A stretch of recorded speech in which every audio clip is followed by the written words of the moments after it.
Good morning, everybody. Walking and talking with Ruby. Say good morning, Ruby.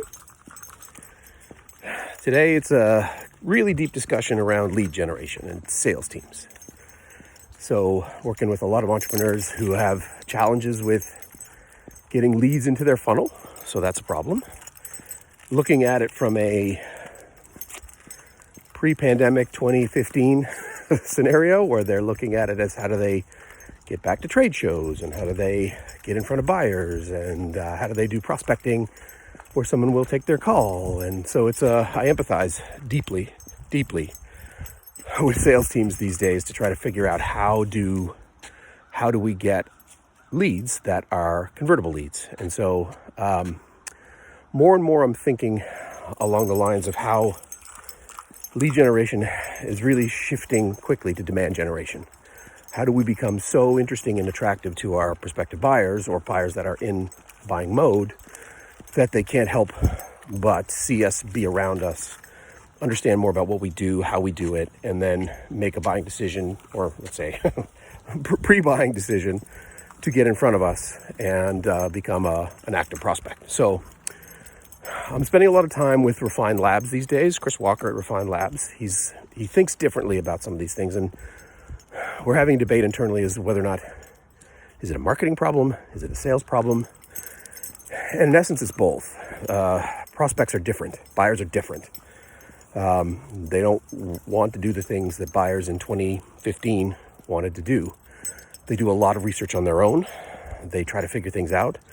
And when they come to you, they're pretty much in a position to either have a very, very deep conversation about what you do. Then it boils down to, is it the solution? Is it the service? Is it the pricing? What is it? And so from a sales rep's perspective, it's not the easiest thing to navigate in 2023.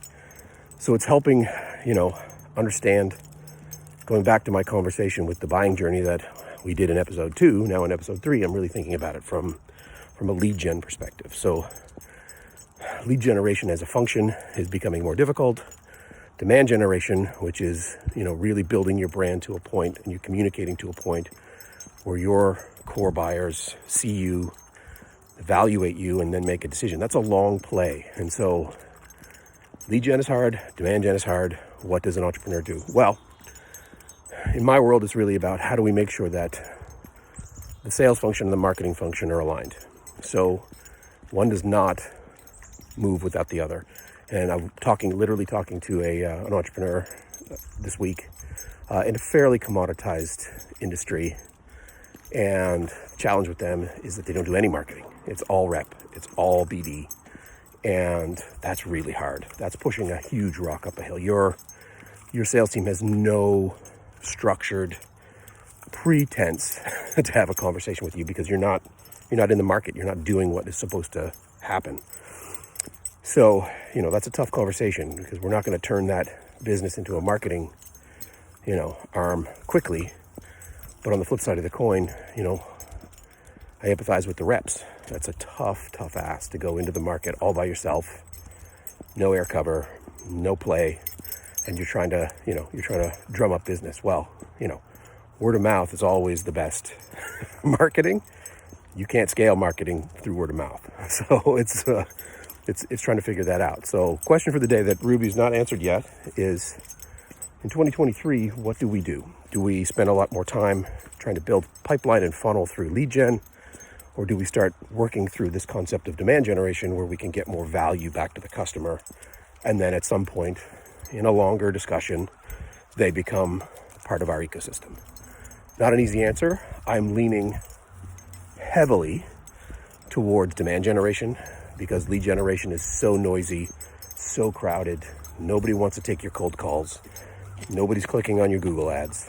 What do you do at scale to make that work? Well, that's something that every entrepreneur has to figure out, but this is kind of where my head's at. So I'm going to come back to this conversation of demand gen because it's really important in my opinion, and kind of the pros and cons of, a lead gen strategy versus demand gen strategy. But I'm putting the bug out there. Start with demand gen, see where it takes you. Walking and talking with Ruby.